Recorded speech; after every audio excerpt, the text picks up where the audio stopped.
Hi, everyone, and welcome to another episode of Anime Lounge Short Flights. Today, I'm going to be covering episode 15 of Frieren Beyond Journey's End. I I really enjoyed the episode. I thought it was really good. Um, and just basically more of what you come to expect from Frieren as far as just story is concerned, character building is concerned, and bringing in the past into the present. And let me just kind of get into it. So, one thing I really enjoyed is they start off with just kind of talking and they remind us how long this journey's been going on. So, for Fern and Frieren, they've been traveling together for about 4 years. What they said, Stark and joined them a little less than a year ago, and then obviously I think it's Zane is brand new. So just I really enjoyed that because it kind of puts in perspective how long, especially Fern and Frieren, have been traveling together on their journey, and I really liked that.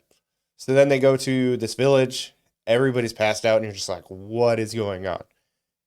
And they use that as the a way to kind of help bring another type of magic, which are curses, and explaining why priests are so basically necessary when it comes to a hero's party and just a party in general. And that is because only priests can fight against curses because mages don't really,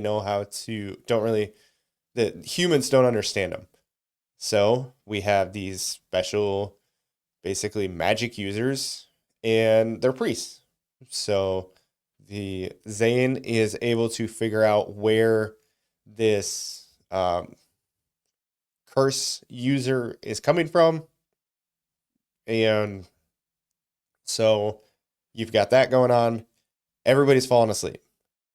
Then so Stark is the first one to fall asleep, which of course he's the first one to fall asleep. It seems like he's always the one that's getting the brunt of everything. And then Fern falls asleep, and then eventually Frieren falls asleep. And before she falls asleep, she's like, "Don't go at it alone. I've got you when the fight starts," because she knows that Zane can give her about 5 seconds to be awake to counteract whatever they needed to counteract. So then Zane's having this fight with this plant looking monster. I thought it was really cool. It reflects his attacks. We find out that he has actual attacks. So that was really cool. But eventually you get a flashback from when he was a kid and he was talking with Heiter. And Heiter was like, as an adventurer, sometimes you just have to take him at its word. And even though you don't know who this person is, you haven't really fought together, you haven't been together very long, you just gotta trust him.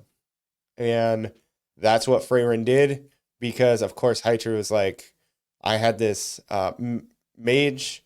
She knew nothing about people. She knew nothing about trust or anything else. But when she said she was going to do something, I believed her. And that's what Zane needed to be able to kind of just trust in Frieren.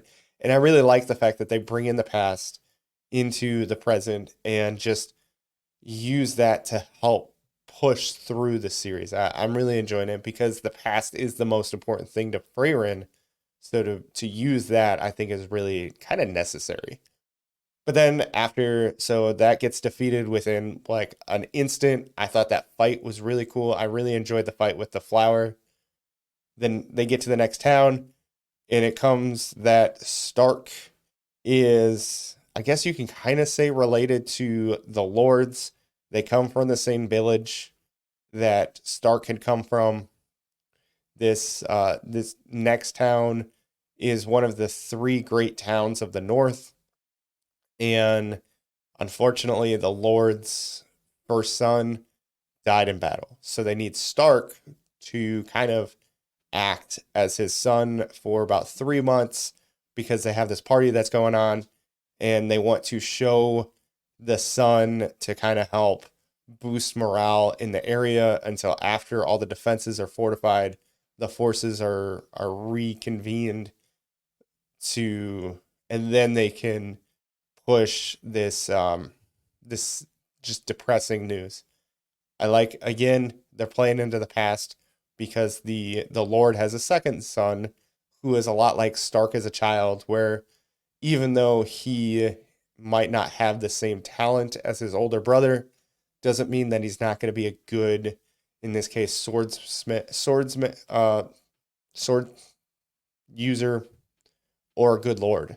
And the father was like, he, just because he doesn't have this ability, doesn't he's going to be a better knight than I am, because he's going to push and push and push because he doesn't have that natural talent.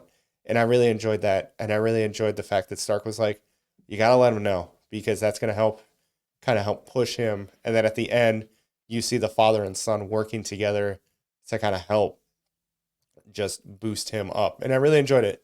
The in between, I thought was really cool. You got to see just more interactions between Fern and Stark. You can tell that there might be some feelings that are stirring up between the two. It'll be very interesting. I'm curious to see what happens between there. But the Stark gets etiquette lessons for 3 months, and Fern gets it for a month. And then you just kind of get some funny moments with Frieren, where Sein asks her for a dance, and she's like, "Nah, I'm gonna eat cake instead." And just, it's funny. I really enjoyed the episode. I thought it was really good. You got everything you want out of Frieren, and yeah, that's all I got for this episode. Please make sure to check out the anime show on Facebook and Instagram.